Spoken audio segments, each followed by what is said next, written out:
वार्षिकोत्सव कार्यक्रम में मुझे आप सब के बीच में आने का ये परम सौभाग्य मिला है और इस अवसर पर हमारे परम पूजनीय गीता मनीषी स्वामी ज्ञानानंद जी महाराज, जिनका हम सबको आशीर्वाद मिला है, हमारे भारतीय जनता पार्टी के हरियाणा के प्रदेश के अध्यक्ष मोहनलाल कौशिक जी, इस क्षेत्र के हमारे हरियाणा सरकार में सहयोगी मंत्री डॉक्टर अरविंद शर्मा जी, हरियाणा के हमारे कृषि मंत्री श्याम सिंह राणा जी, हमारे सरकार में कैबिनेट मंत्री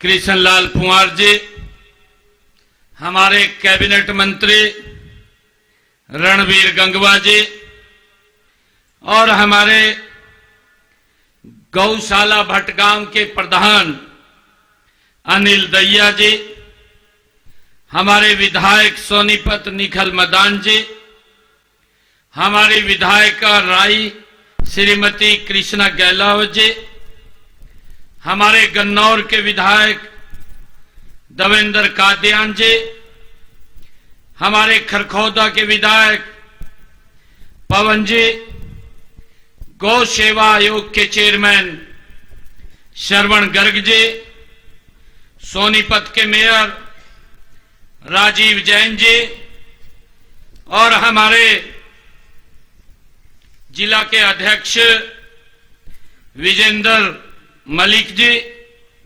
हमारे जिला के अध्यक्ष सोनीपत अशोक भारद्वाज जी, हमारे director general animal husbandry doctor Prem Singh ji, हमारे registrar Haryana veterinary council doctor Manjeet Kataria ji और उपस्थित गौ सेवा आयोग के अन्य पदाधिकारीगण और वह सदस्यगण, हमारे गौशालाओं के प्रदेश भर से आए हुए प्रतिनिधिगण और आज इतनी भारी संख्या में भटगांव में बैठे मेरे गो भगत महानुभाव और मेरी मातृशक्ति, मेरे युवा साथी, आप सबको मैं दोनों हाथ जोड़ करके राम राम करता हूं, प्रणाम करता हूं। आज मेरे लिए ये बहुत ही गर्व का दिन है कि भटगांव की इस पावन धरती पर आज मुझे गौशालाओं के लिए चारा अनुदान वितरण के इस राज्य स्तरीय समारोह में आकर के बड़ा गर्व महसूस हो रहा है। आज का यह समारोह हमारी संस्कृति, हमारी आस्था और हमारी संवेदनशीलता का आज ये उत्सव है। साथियों, मैं यहां उपस्थित सभी गौ भक्तों को आज आप पधारे हैं, आपका हार्दिक स्वागत और अभिनंदन करता हूं। साथियों, आज होली का महापर्व भी है। आप सबको रंगों के पावन पर्व होली की भी मैं आप सबको हार्दिक बधाई और शुभकामनाएं देता हूं। होली केवल रंगों का त्योहार नहीं है, बल्कि यह प्रेम, सद्भाव, भाईचारा और सामाजिक समरसता का ये प्रतीक है। यह पर्व हमें सिखाता है कि जीवन में भेदभाव की दीवारों को तोड़कर एक दूसरे के साथ हम खुशियां साझा करें, हमें साझा करनी चाहिए। मित्रों, हम सब जानते हैं जब ये होली का पर्व हमें प्रेम और सद्भावना का ये संदेश देता है, तो मुझे ये बताते हुए बड़ा गर्व भी हो रहा है कि जब हम प्रेम, करुणा और स्नेह की बात करते हैं तो सबसे पहले जो छवि हमारे सामने वो मन में आती है तो वह है मुरलीधर, गोपाल और नंदलाल, श्री कृष्ण की ये छवि हमारे सामने आती है।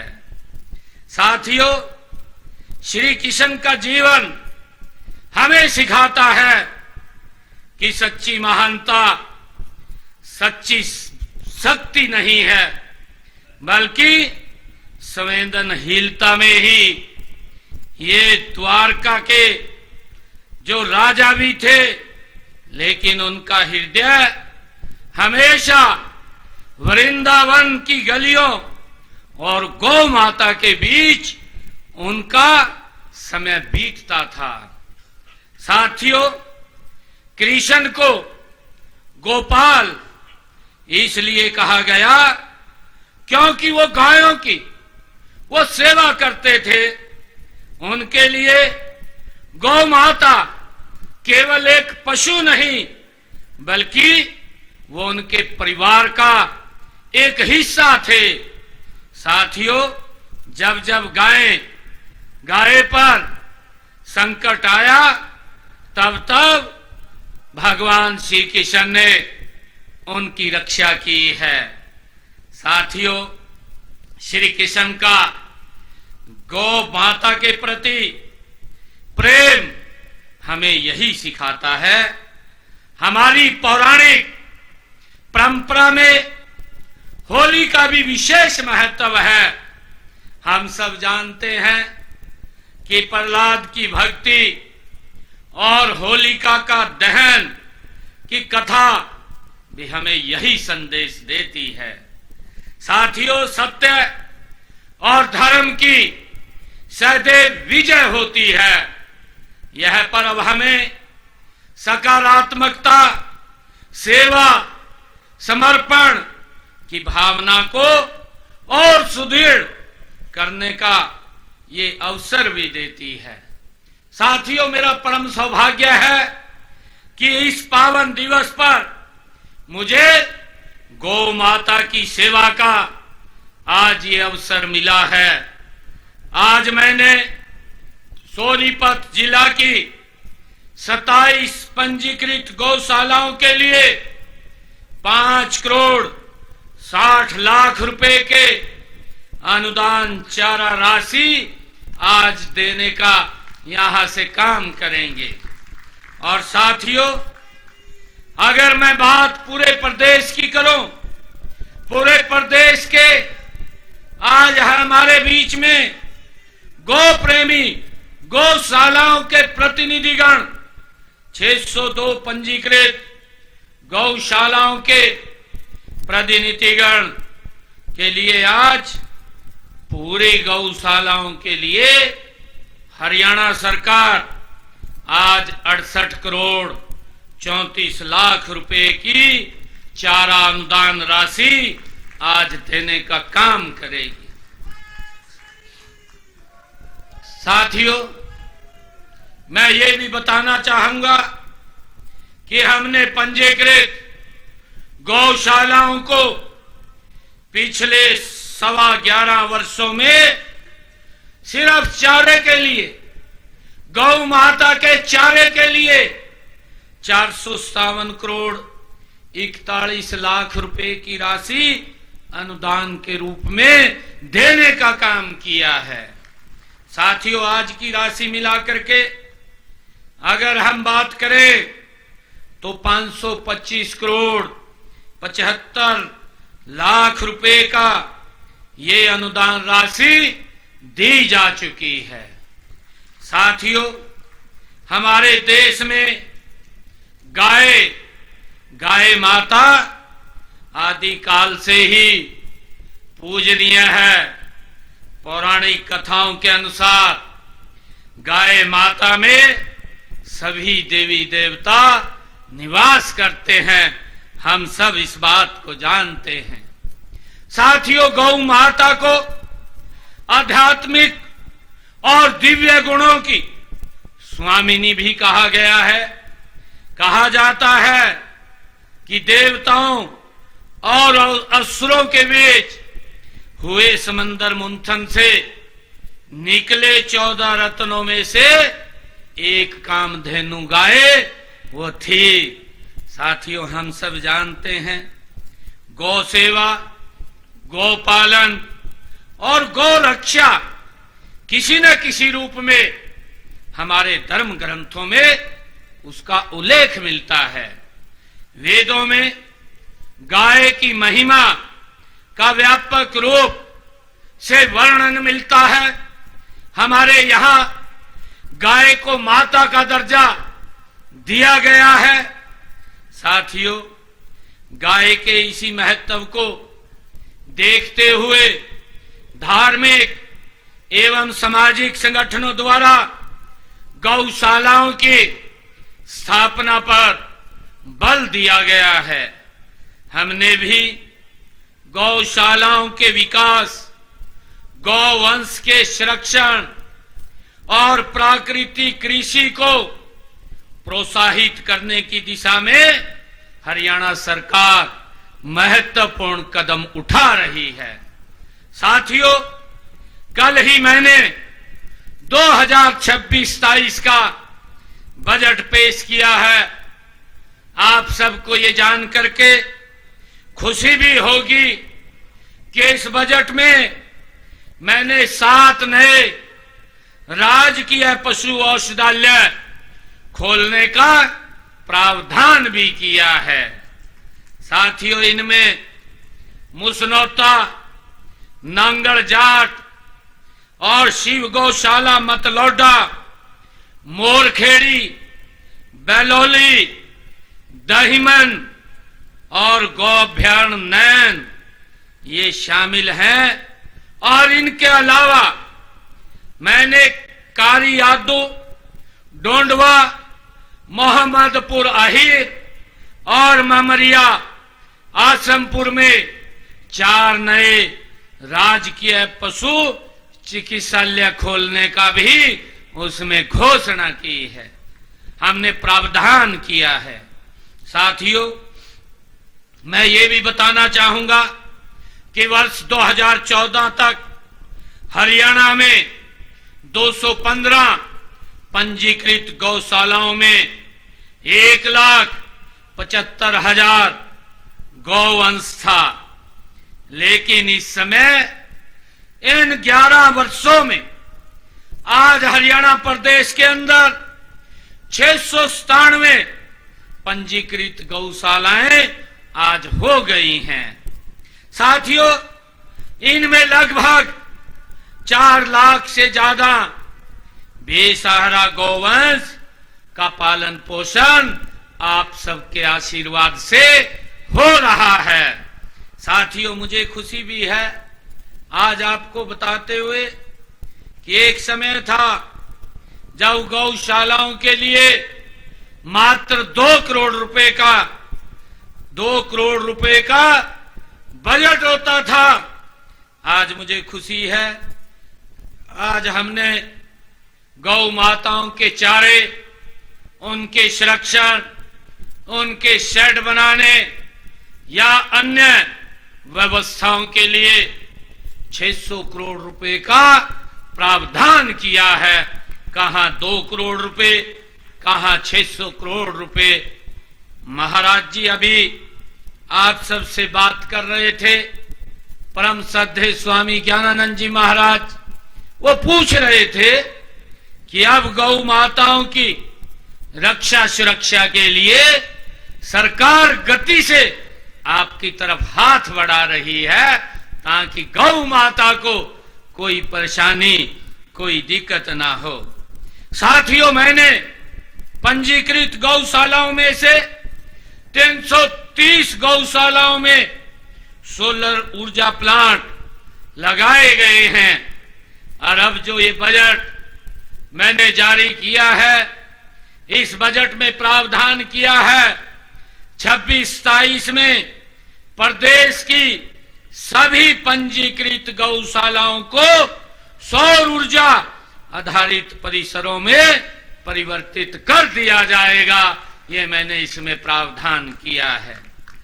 साथियों, मैंने गत वर्ष पंचकुला में आयोजित कार्यक्रम में गौशालाओं को ई रिक्शा देने की घोषणा की थी। मैं बताना चाहूंगा कि गौशालाओं को 820 ई रिक्शा की खरीद प्रक्रिया वो गति से आगे बढ़ रही है। जल्दी ही 820 ई रिक्शा वो भी गौशालाओं के सुपुर्द कर दी जाएंगी।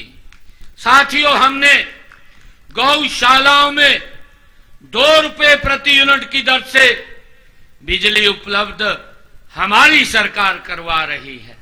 नहीं तो पहले आप सब जानते हैं गौशाला के लिए कमर्शियल रेट पर बिजली का बिल आता था। जो हमारे गौ प्रेमी हैं, जो हमारे गौ प्रतिनिधिगण हैं, उनको बड़ी दिक्कतों का सामना करना पड़ता था, परंतु हमने उनके उस रास्ते को भी सरल करने का काम किया है। और ये नहीं, क्योंकि अगर गौशाला खोलनी होती थी तो उसके ऊपर स्टैंप ड्यूटी भी पूरी देनी पड़ती थी, परंतु हमने गौशालाओं से अगर कोई गौशाला खोलना चाहता है, रजिस्ट्री पर 1% जो शुल्क लिया जाता था, लेकिन आज नई गौशाला को जमीन की रजिस्ट्री पर कोई स्टैंप ड्यूटी नहीं देनी पड़ती, उसको 0 कर दिया है। साथियों, मैं बताना चाहूंगा कि गौशालाओं में गौवंश की समस्या की जांच के लिए हमने पशु चिकित्सकों की सुव्यवस्था न होने के कारण दिक्कतों का सामना हमारे गौ भक्तों को करना पड़ता था। हमने इस समस्या का भी निदान किया है। हमने 3000 से अधिक गौवंश वाली गौशालाओं में सप्ताह में 1 दिन पशु चिकित्सक की ड्यूटी लगाने का काम किया है कि जो गौशालाएं में ज्यादा संख्या में गौशालाएं हैं, वहां सप्ताह में 1 दिन डॉक्टर, जो हमारा डॉक्टर है, वो जाकर के पशुओं का चेकअप करेगा, कोई उनको दिक्कत या कोई बीमारी तो नहीं है। और साथियों, इसके अलावा 3000 से कम गायों वाली गौशाला में सप्ताह में 1 दिन VLDA डॉक्टर की ड्यूटी लगाई गई है। साथ ही मोबाइल पशु चिकित्सालय की सेवाएं भी गौशालाओं के लिए हमने उपलब्ध कराई हैं। साथियों, प्रदेश को बेसहारा गौवंश से मुक्त करना ये हमारी सरकार की प्राथमिकता है कि गौ माता सड़कों पर बेसहारा न घूमे। इसके लिए 2 गौ अभयारण्यों की स्थापना की गई है। एक गांव नैन, जिला पानीपत, और दूसरा गांव ढूंढर, जिला हिसार में वो बनाया गया है। और शीघ्र ही 2 और गौ अभयारण्य, जल्दी ही उनकी प्रक्रिया भी हमने पूरी कर ली है। इनमें शेड हो, चाहे पानी की बात व्यवस्था हो, और इसके लिए 8 करोड़ रुपए की राशि भी जारी की जा चुकी है। इनमें लगभग 8000 बेसहारा गौवंश को आश्रय दिया जा रहा है। साथियों, प्रदेश में बेसहारा गौवंश के पुनर्वास के लिए हमने 25-26 में 51 गौशालाओं को शेड बनाने के लिए 10 लाख प्रति गौशाला अनुदान देने का प्रावधान भी किया था और इनमें से 21 गौशालाओं में शेड बनाने हेतु अनुदान दिया जा चुका है। साथियों, गौ माता को पहले जैसा सम्मान दिलाने के लिए हमें देसी नस्ल की गायों के संरक्षण और संवर्धन के लिए कारगर कदम उठाने की आज हमें आवश्यकता है।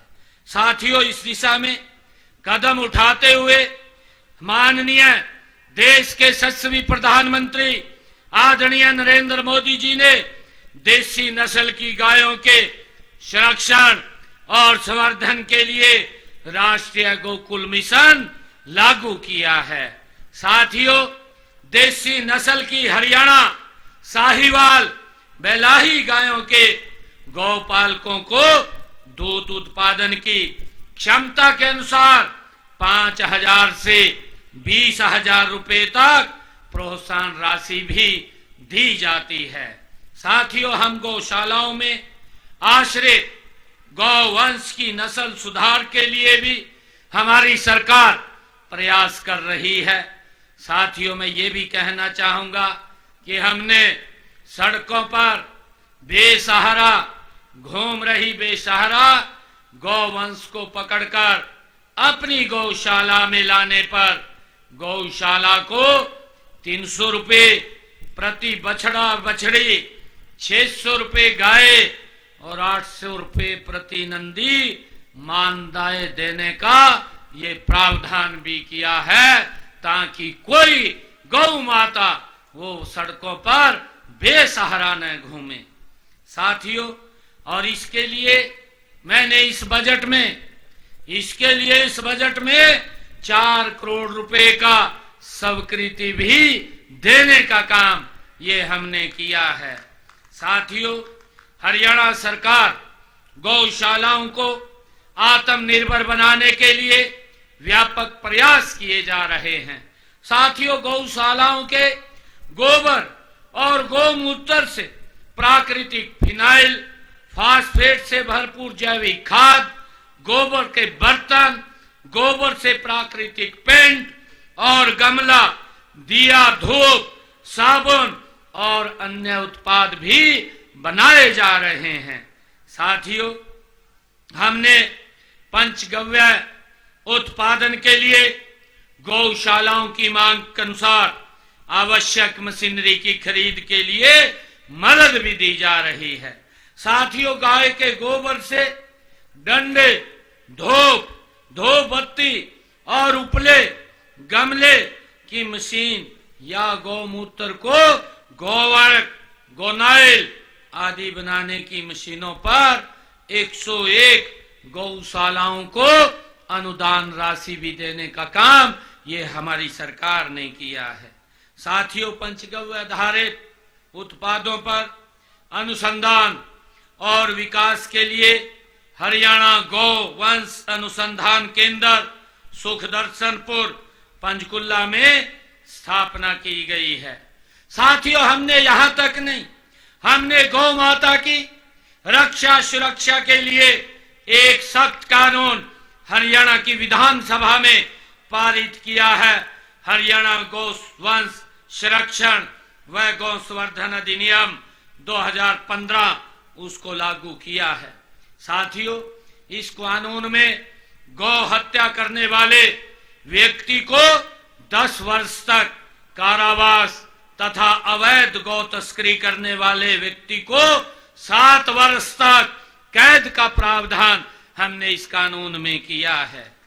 साथियों, गौशालाओं के संचालन में समाज की भूमिका अत्यंत महत्वपूर्ण है। सरकार सहयोग कर सकती है, संसाधन दे सकती है, लेकिन सेवा और समर्पण समाज के सहयोग से ही वो संभव हो सकता है। साथियों, मैं आज सभी पंचायतों, स्वयंसेवी संगठनों और युवाओं से ये आग्रह करता हूं कि वे अपने गांव को, गौशालाओं को आत्मनिर्भर बनाने की दिशा में वो पहल करें, कदम बढ़ाएं। मेरा मानना है कि कानूनी प्रावधान के करने के अलावा जनमानस को गौ माता के साथ पहले की तरह जोड़ना आज बहुत जरूरी है। इसके लिए आप सभी गौ भगत को जन जागरण अभियान भी चलाना चाहिए। इस काम में स्वयंसेवी संगठन भी कारगर भूमिका निभा रहे हैं, वो निभा भी सकते हैं। आप उनका सहयोग अवश्य लें। साथियों, हम सब ये भी जानते हैं कि गौ हमारी एक संस्कृति है, हमारी एक पहचान है और हम सब जानते हैं कि अपने परिवार के अंदर व्यक्ति कोई भोजन नहीं करता था। वो समय भी था जब तक पहली रोटी हम गौ माता को न दे देते थे, तब तक हम भोजन नहीं करते थे। उस संस्कृति को, उस परंपरा को हमें आज अपने परिवार में आज लाने की आवश्यकता है। साथियों, ये हमारी संस्कृति है, हमारे संस्कार हैं। अगर परिवार में गौ माता का निवास है, कई प्रकार की बीमारियां तो स्वतः ही भाग जाती हैं। वो उस आंगन में, उस परिवार में वो बीमारियां नहीं रहती हैं। आज हमें आवश्यकता है गौ माता को अपने परिवार का हिस्सा बनाने का। मेरा आप सब गौ प्रेमियों और गौ पालकों से अनुरोध है कि आप केंद्र और राज्य सरकार द्वारा चलाई जा रही सभी योजनाओं का पूरा आप लाभ भी उठाएं। मैं आज यहाँ भटगांव में आया हूँ। भटगांव की 2 पंचायतें हैं। मैं दोनों पंचायतों को उन्होंने जो मुझे काम दिए हैं वो विभाग से भेज करके जिस विभाग की है फिजिबिलिटी चेक करवा करके उनको पूरा करवाया जाएगा। दोनों गांव को मैं अलग से 21 लाख रुपए देता हूं और भटगांव की ये हमारी धर्मार्थ गौशाला है, इसको भी मैं 21 लाख रुपए देता हूं। और आज जो चेक वितरित किए जाएंगे वो जो मैंने कहा है पूरे प्रदेश के 68 करोड़ रुपए के लगभग चेक अभी वितरित किए जाएंगे। और इसी महीने में मार्च के अंत तक 70 करोड़ रुपए के और चेक गौ माताओं के गौशालाओं में देने का काम ये हरियाणा सरकार करेगी। आप सबका मैं आज बहुत बहुत दिल से धन्यवाद करता हूं। और आप सबको, क्योंकि ये हमारी होली का पर्व, अभी कल होली का पर्व है और हम सब जानते हैं कि हरियाणा की जो होली है उसका अलग ही एक नजारा है, उस होली का एक अलग ही महत्व है। और मैं ये चाहूंगा, हमारी माताएं भी बैठी हैं, हमारे बुजुर्ग भी बैठे हैं, जो होली हम आज से 30-35 वर्ष पहले खेलते थे वो होली आज भी हमें दिखाई दे, क्योंकि आज हमारे वो संस्कार, वो हमारी संस्कृति मुझे कहीं ना कहीं वो धूमिल होती दिखाई दे रही है। हम उस संस्कारों को, उस संस्कृति को अपनी को जीवित रखें, ऐसा मेरा आग्रह है। आप सबको आज इस अवसर पर बहुत बहुत बधाई, शुभकामनाएं। जय हिंद, जय भारत, जय गौ माता। पीसीआर में बड़ी खबर पहुंचा रहे हैं। आज का दिन बेहद खास है। मुख्यमंत्री नायब सैनी ने सोनीपत में ये बात कहा यहाँ आकर बहुत खुशी हो रही है। होली का त्योहार प्रेम और भाईचारे का प्रतीक है। होली का त्योहार भेदभाव को खत्म करने का संदेश देता है। सीएम ने कहा कि भगवान श्री कृष्ण को गोपाल गौ सेवा के लिए ही कहा जाता था। यहाँ आकर बहुत खुशी हो रही है। सीएम नायब सैनी ने ये बातें रखी जब वो सोनीपत में लोगों से मुखातिब हो रहे थे। भगवान श्री कृष्ण को गोपाल गौ सेवा के लिए ही कहा जाता था। गौ सेवा में श्री कृष्ण ने राजा होते हुए भी पूरा जीवन लगा दिया। पुरानी परंपरा में होली का एक अलग ही आनंद है। सीएम ने कहा कि सोनीपत की 27 गौशालाओं को चारा अनुदान राशि दी जा रही है। गौशालाओं में गौ सेवा के लिए यह अनुदान राशि दी गई।